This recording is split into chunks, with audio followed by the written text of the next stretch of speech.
Shalom Elohim, haleluya, puji nama Tuhan. Semangat pagi Bapak Ibu Saudara yang dikasihi Tuhan kita, Yesus Kristus. Jumpa lagi bersama saya Pendeta Samuel Mabuntu dalam Renungan Pagi. Ke-2408 hari, Renungan Pagi ini mengudara. Puji Tuhan. Bapak Ibu Saudara yang dikasihi Tuhan, sebelum kita membaca, mendengarkan, dan merenungkan firman Tuhan hari ini, mari kita berdoa. Minta pimpinan Roh Kudus. Kita berdoa. Bapa di surga, berbicaralah kepada kami semua. Pakai firman Tuhan ini untuk menegur kami, menasihati kami, meneguhkan iman percaya kami, dan memberkati kami semua. Di dalam nama Tuhan Yesus yang adalah firman Allah yang hidup, kami berdoa. Amin. Haleluya. Bapak Ibu Saudara yang dikasihi Tuhan, bersama dengan saya kita akan belajar Alkitab dari kitab Kejadian sampai kitab Wahyu. Mari buka Alkitab kita. Injil Lukas pasal 6 ayat 43 sampai ayat 45. Di bawah perikop pohon dan buahnya. Demikian firman Tuhan. Karena tidak ada pohon yang baik yang menghasilkan buah yang tidak baik. Dan juga tidak ada pohon yang tidak baik yang menghasilkan buah yang baik. Sebab setiap pohon dikenal pada buahnya. Karena dari semak duri orang tidak memetik buah ara. Dan dari duri-duri tidak memetik buah anggur. Orang yang baik mengeluarkan barang yang baik dari perbendaharaan hatinya yang baik. Dan orang yang jahat mengeluarkan barang yang jahat dari perbendaharaannya yang jahat. Karena yang diucapkan mulutnya meluap dari hatinya. Amin, firman Tuhan. Haleluya. Bapak Ibu Saudara yang dikasihi Tuhan, kalau kita mau melihat dalam konteks yang sama, di dalam Injil Sinoptik Matius 7 ayat 15 sampai ayat 21, mari kita lihat. Matius pasal 7 ayat 15 sampai ayat 21. Di bawah perikop hal pengajaran yang sesat.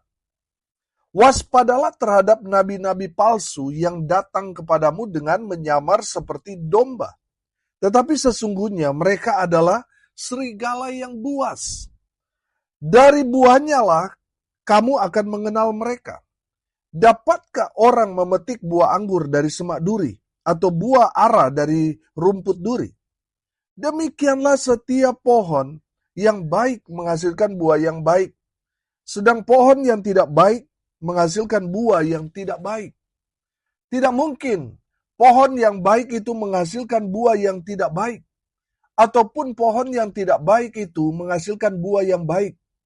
Dan setiap pohon yang tidak menghasilkan buah yang baik pasti ditebang dan dibuang ke dalam api. Jadi dari buahnya lah kamu akan mengenal mereka. Bukan setiap orang yang berseru kepadaku Tuhan, Tuhan akan masuk ke dalam kerajaan surga. Melainkan dia yang melakukan kehendak Bapa-Ku yang di surga. Haleluya.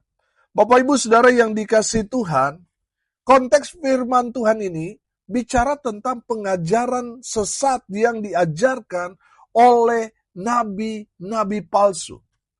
Nabi-nabi palsu kalau kita lihat dalam konteks sekarang ini, mereka ini menjadi pendeta, mereka ini menjadi pengajar, aktivis gereja, tapi ajarannya tidak sesuai dengan kehendak Tuhan. Makanya mereka disebut apa? Nabi-nabi palsu. Saudara yang dikasihi Tuhan, saya mau mengajak saudara melihat sekali lagi Matius pasal 7 ayat 15. Saya akan bacakan buat kita sekalian. Waspadalah terhadap nabi-nabi palsu yang datang kepadamu dengan menyamar seperti domba. Tetapi sesungguhnya mereka adalah serigala yang buas. Saudara, kata pertama di situ dikatakan apa? Waspadalah. Kita agak sulit mengenali nabi-nabi palsu karena apa? Mereka menyamar seperti domba. sama seperti kita. Kulitnya sama, tapi dalamnya serigala. Saudara yang dikasihi Tuhan, waspadalah nabi-nabi palsu itu, karena mereka kelihatannya lemah lembut, kelihatannya baik, tapi sebenarnya mereka adalah binatang yang buas. Saudara yang dikasihi Tuhan, kenapa serigala disebut binatang yang buas? Karena serigala itu kalau dia memakan mangsanya, beda dengan singa. Singa walaupun dia kejam, dia bukan binatang buas. Saudara yang dikasihi Tuhan, bedanya serigala, dia memakan mangsanya hidup-hidup. Kalau singa, dia bunuh dulu, sudah mati, baru dia makan. Serigala, dia memakan mangsanya hidup-hidup. Makanya serigala disebut binatang buas. Jadi hati-hati, saudara. Saudara bisa dimakan hidup-hidup oleh serigala, oleh nabi-nabi palsu itu, saudara. Makanya kita harus selalu waspada. Dari firman Tuhan ini, Tuhan Yesus mau kita belajar mengenali nabi-nabi palsu itu yang menyambar seperti domba. Yang pertama kita belajar ayat 43. Karena tidak ada pohon yang baik yang menghasilkan buah yang tidak baik. Dan juga tidak ada pohon yang tidak baik yang menghasilkan buah yang baik. Saudara, yang pertama, kita harus kenali pribadi hamba Tuhan yang saudara ikuti, baik itu di media sosial, saudara yang saudara ikuti mereka di medsos itu, atau gembala saudara sendiri.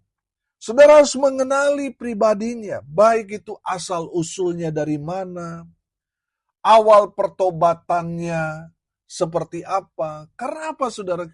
Karena banyak orang yang dalam tanda kutip, yang sudah melayani tapi belum bertobat. Ini menjadi masalah. Mereka kelihatannya baik, tapi mereka masih kompromi dengan dosa. Mereka masih hidup dalam kejahatan. Saudara, banyak orang Kristen kan seperti itu.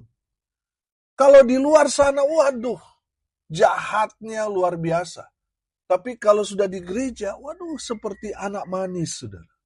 Saudara yang dikasihi Tuhan, kita harus mengenali awal pertobatan hamba Tuhan yang mengembalakan saudara. Karena apa, saudara? Karena ini sangat penting. Saya percaya seorang yang berjumpa dengan Yesus, hidupnya pasti akan berubah. Hidupnya akan berdampak. Hidupnya akan jadi berkat bagi banyak orang. Sehingga orang-orang yang dia layani, hidup mereka betul-betul mengalami Tuhan dan mereka diberkati. Makanya saudara harus tahu betul apakah pendeta atau gembala saudara sudah bertobat atau belum. Karena ini dampaknya ini luar biasa, saudara. Amin. Kalau dia sudah bertobat, wow, itu akan memberkati banyak orang. Tapi kalau dia masih belum bertobat, tetapi dia mengenakan baju sebagai seorang hamba Tuhan, nah ini akan menyesatkan banyak orang. Bapak Ibu Saudara yang dikasihi Tuhan, saudara sebagai jemaat, saudara harus mengenali pribadi hamba Tuhan saudara, apakah dia sudah berjumpa dengan Yesus atau belum? Apakah dia sudah bertobat atau belum? Yang berikut saudara, kenali pribadi hamba Tuhan saudara, latar belakang pendidikannya. Saudara harus tahu latar belakang pendidikannya, baik itu dia sekolah Alkitab atau dia sekolah tinggi teologia. Saudara harus tahu alur teologianya itu seperti apa. Saudara harus tahu, jangan-jangan dia dari ajaran sesat, terus dia menyamar, terus akhirnya dia menyesatkan di gereja saudara. Jadi saudara harus tahu betul latar belakang pendidikannya. Kalau istilah anak-anak sekarang, saudara harus kepo dengan gembala saudara. Supaya apa, saudara? Supaya saudara tahu betul, paham teologianya seperti apa. Supaya jemaat tidak disesatkan. Bapak Ibu Saudara yang dikasihi Tuhan, kenali pribadi hamba Tuhan saudara. Kenali juga keluarganya, istri, anaknya. Jangan sampai saudara hanya kenal pendetanya, istrinya, anaknya saudara nggak kenal, saudara. Saudara yang dikasihi Tuhan, saudara harus mengenal keluarganya. Saudara harus melihat keluarganya ini benar apa enggak? Keluarganya ini bahagia atau tidak? Saudara harus mengenali.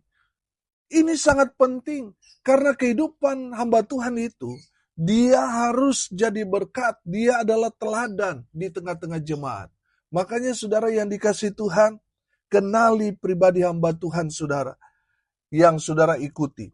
Gembala sidang saudara. Saudara harus kenali asal-usulnya, awal pertobatannya, awal perjumpaannya dengan Yesus, latar belakang pendidikannya, teologianya, keluarganya, saudara harus kenali. Jangan sampai dia orang yang gak benar, dia pelarian dari gereja yang lain karena ajarannya mulai miring, datang ke tempat saudara, terus dia kembangkan ajaran miring itu saudara. Dia tidak pernah cerita tentang masa lalunya, keluarganya, latar pendidikannya. Akhirnya apa saudara? Semua yang dia layani juga ikut tersesat. Makanya saudara harus mengenali hamba Tuhan saudara. Yang kedua, kenali karakter hamba Tuhan saudara. Perhatikan ayat 44. Sebab setiap pohon dikenal pada buahnya. Karena dari semak duri orang tidak memetik buah ara. Dan dari duri-duri tidak memetik buah anggur. Saudara yang dikasihi Tuhan, kenali karakter hamba Tuhan yang mengembalakan saudara, yang saudara ikuti di media sosial saudara. Pertanyaannya, sudah bertobatkah pendeta saudara atau belum? Jangan-jangan dia masih melakukan dosa secara diam-diam. Dia masih melakukan dosa-dosa favorit. Saudara yang dikasihi Tuhan, saudara harus mengenali pendeta saudara sudah bertobat atau belum. Jangan-jangan dia masih merokok, masih minum, masih main perempuan, masih melakukan dosa, tipu sana, tipu sini. Saudara harus mengenali. Dari mana? Firman Tuhan ini jelas. Setiap pohon dikenal pada buahnya. Dari buahnya lah kita dapat mengenali pendeta atau gembala, orang yang kita ikuti, itu baik atau tidak baik dari buahnya, dari karakternya. Saudara yang dikasihi Tuhan, lihat karakter dari hamba Tuhan saudara. Emosionalnya, saudara harus perhatikan. Saudara lihat, dia masih emosional atau enggak? Karena ini sangat-sangat penting. Karena kalau hamba Tuhan emosional, saudara, apa yang terjadi dengan pelayanan? Emosional itu adalah karakter.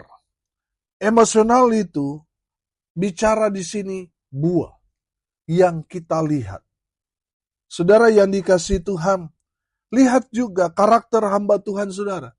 Apakah dia memiliki karakter hamba atau bos? Apakah dia senang melayani atau jangan-jangan dia lebih senang mungkin dilayani? Saudara harus mengenali karakter hamba Tuhan saudara. Saya percaya hamba Tuhan yang baik pasti dia memiliki hati hamba.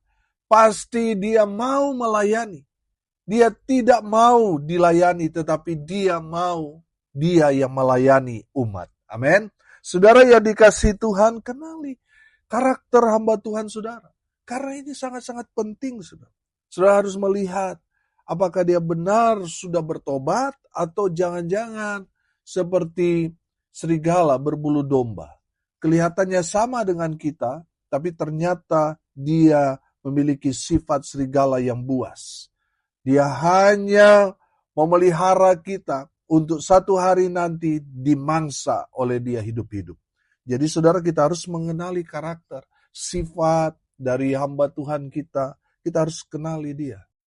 Apakah dia sudah bertobat atau belum? Kita harus tahu emosionalnya dia.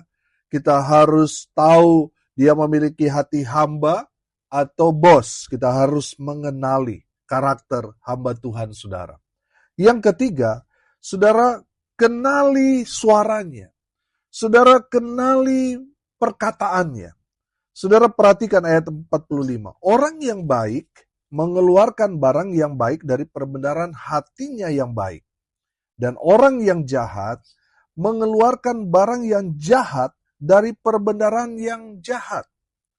Karena yang diucapkan mulutnya meluap dari hatinya. Saudara yang dikasihi Tuhan, kenali suara atau perkataan hamba Tuhan saudara. Kata-katanya baik nggak? Saudara, ada kata-kata yang baik tapi dibalut dengan kata yang tegas. Ada kata-kata yang tegas bukan keras ya, tapi tegas tujuannya apa? Untuk kebaikan. Jadi di saat kita buat salah, hamba Tuhan itu menegur kita dengan keras, tujuannya supaya kita sadar bertobat. Amin. Tapi kalau dia datang kepada kita, oh nggak apa-apa kamu buat dosa seperti itu. Tuhan Yesus mengampuni. Saudara, hati-hati. Jangan sampai kita terjebak dan menyalahgunakan kasih karunia yang Tuhan berikan kepada kita dengan bebas berbuat dosa. Yang penting Tuhan Yesus ampuni. Saudara, ini menyesatkan. Saudara yang dikasihi Tuhan, nabi-nabi palsu itu akan datang kepada kita ketika kita buat salah yang besar, tapi dia bilang, oh nggak apa-apa, Tuhan ampuni kamu. Saudara, hamba Tuhan yang baik, dia akan menegur dengan tegas, bukan keras, tegas. Supaya apa? Jemaat bertobat dari dosa-dosanya. Jadi tujuannya dari teguran yang tegas itu, supaya umat Tuhan, jemaat Tuhan bertobat. Saudara perhatikan juga kata-katanya dari pendeta ini, membangun iman atau tidak. Jangan-jangan ini hanya memotivasi kita, tetapi tidak membangun iman. Memotivasi itu ya sekarang kita semangat, tapi sebentar kita biasa-biasa saja. Tapi kalau kita bicara membangun iman, ini akan bersifat selamanya.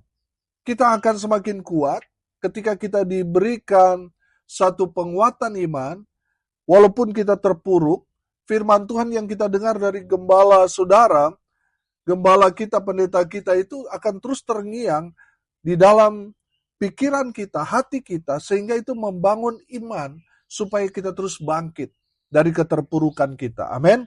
Saudara, kata-kata hamba Tuhan saudara itu membangun iman atau tidak? Saudara harus mengenali. Saudara harus mengenali kata-kata yang disampaikan hamba Tuhan saudara, apakah itu firman Tuhan atau hanya hikmat manusia? Dengar baik, hamba Tuhan biasanya kalau mereka sudah besar, jemaatnya besar, gelar akademiknya sudah tinggi, saudara kalau mereka tidak hidup dipimpin firman Tuhan, mereka akan buat aneh-aneh. Mereka akan membuat statement yang agak nyeleneh, saudara. Coba sudah perhatikan, pendeta-pendeta kalau sudah punya masa banyak, jemaat banyak, kalau mereka tidak menjaga hidup mereka sesuai dengan kebenaran firman, mereka akan buat yang aneh-aneh, saudara. Yang lebih aneh lagi, para pengikut-pengikut mereka, jemaat mereka, yang membela pendeta mereka yang sudah salah itu. Yang sudah mengajarkan yang aneh-aneh itu. Mereka bela, saudara. Karena apa, saudara? Karena mereka sudah mengkultuskan pendeta itu. Saudara yang dikasihi Tuhan, kalau sudah seperti itu sudah nggak benar. Itu sudah pasti sesat itu. Bertobatlah. Yang harus kita ikuti itu Tuhan Yesus, bukan pendeta. Jangan pendeta udah salah, saudara bela. Saudara harus ikut Tuhan Yesus. Amin. Saudara harus ikut Tuhan Yesus. Hati-hati, saudara. Banyak penyesat. Kalau Tuhan Yesus juga datang sekarang, saudara, orang-orang yang mengkultuskan pendeta, mereka, saudara, pasti mereka akan bilang Tuhan Yesus sesat juga itu. Ya kan? Ini yang terjadi, saudara. Jadi saudara yang dikasihi Tuhan yang harus kita ikuti Tuhan Yesusnya, bukan pendetanya. Tuhan Yesus sudah pasti benar. Ajarannya sudah pasti benar. Pendeta saudara bisa saja benar, bisa saja ada yang nggak benarnya. Jadi saudara yang harus kenali. Dan saudara yang memutuskan, saudara mau ikut yang mana? Ikut Yesus atau ikut pendeta? Hati-hati saudara, sekarang banyak penyesat. Di Korea Selatan, ada gereja yang sangat besar. Sicheonji, ya jemaat sangat banyak. Baru-baru ini mereka mewisuda saudara, mewisuda sekolah teologi mereka, 1 juta orang. Itu sangat-sangat menghebohkan. seluruh dunia. Saudara yang dikasihi Tuhan, Lee Man-hee, pemimpin gereja Cheongji itu, mengklaim diri bahwa dia adalah Mesias. Anehnya pengikutnya itu percaya. Saudara, kalau kita yang menegur pengikut mereka, kita sendiri yang malah disebut sesat oleh mereka. Betul nggak? Saudara yang dikasihi Tuhan, kita cukup mengenali saja. Kalau sudah tahu itu tidak sesuai firman Tuhan, kita harus bertindak, menghindar, menjauh, cari yang sesuai kehendak Tuhan. Amin. Saudara yang dikasihi Tuhan, cara ampuh mengenali nabi-nabi palsu di zaman sekarang ini. Perhatikan Matius 7 ayat 21. Matius 7 ayat 21 berkata begini. Bukan setiap orang yang berseru kepadaku Tuhan, Tuhan akan masuk ke dalam kerajaan sorga. Melainkan dia yang melakukan apa? Melainkan dia yang melakukan kehendak Bapakku yang di sorga. Saudara yang dikasihi Tuhan, saudara kita dapat mengenali ini nabi-nabi palsu ini. Kalau gereja tersebut hanya melakukan kehendak pendetanya, bukan kehendak Tuhan, itu pasti gereja atau nabinya pasti nabi-nabi palsu. Saudara, lihat sekarang ini. Banyak sekali saudara yang menyesatkan. Mereka mengatasnamakan gereja Tuhan, tetapi mereka tidak melakukan kehendak Tuhan. Mereka melakukan kehendak pendetanya. Makanya selalu saya bilang saudara, ada gereja besar masuk ke kota tertentu dan mengambil jemaat-jemaat dari gereja-gereja setempat untuk jadi anggota jemaat di gereja tersebut. Saudara, Tuhan Yesus mengajarkan kita untuk pergi memberitakan Injil. Pergi memberitakan Injil, bukan mengajak orang yang sudah bergereja pindah ke gereja dia sehingga menjadi gereja yang besar dan sebagainya. Kalau Tuhan Yesus melihat itu bukan senang tapi menangis, saudara. Bapak Ibu Saudara yang dikasihi Tuhan, melakukan kehendak Tuhan yaitu memberitakan Injil. Kalau saudara mengajak jemaat orang untuk bergereja di gereja saudara, itu sudah pasti itu kehendak pendeta, bukan kehendak Tuhan. Saudara yang dikasihi Tuhan, saudara dapat melihat nabi-nabi palsu. Mereka mengajarkan yang bukan firman Tuhan. Saudara, hati-hati. Ada banyak orang kelihatannya, wah ini sangat rohani. Tetapi yang mereka ajarkan bukan firman Tuhan, tapi hikmat manusia. Hati-hati, saudara. Dan saudara dapat mengenali kehidupan nabi-nabi palsu. Dari mana? Dari gaya hidupnya. Saudara sendiri yang menilainya. Saudara yang dikasihi Tuhan, hari ini kita belajar. Saudara harus waspada. Ajaran-ajaran sesat di akhir zaman ini begitu berkembang dengan luar biasa. Hati-hati dengan serigala-serigala yang menyamar seperti domba-domba. Hati-hati saudara. Makanya kita belajar hari ini, kita harus mengenali pribadi hamba Tuhan yang kita ikuti, yang menjadi pendeta kita harus kenali pribadinya. Yang kedua, kita harus kenali karakter hamba Tuhan yang mengembalakan kita. Yang ketiga, kita harus mengenali suaranya, perkataannya. Apakah kata-katanya ini firman Tuhan atau tidak? Kita harus mengenali suara atau perkataan hamba Tuhan kita. Karena domba mengenali suara gembalanya. Amin. Mari kita berdoa. Bapa di surga, kami bersyukur kami boleh diberkati oleh kebenaran firman Tuhan pagi hari ini. Berkati semua pendengar dimanapun mereka berada. Tuhan memberkati hidup mereka. Rumah tangga mereka diberkati. Usaha pekerjaan pelayanan mereka diberkati Tuhan. Dibuat beruntung berhasil dalam segala hal. Bapak Ibu Saudara yang dikasihi Tuhan, arahkanlah hatimu kepada Tuhan dan terimalah berkat dari Tuhan Yesus. Tuhan memberkati engkau dan melindungi engkau.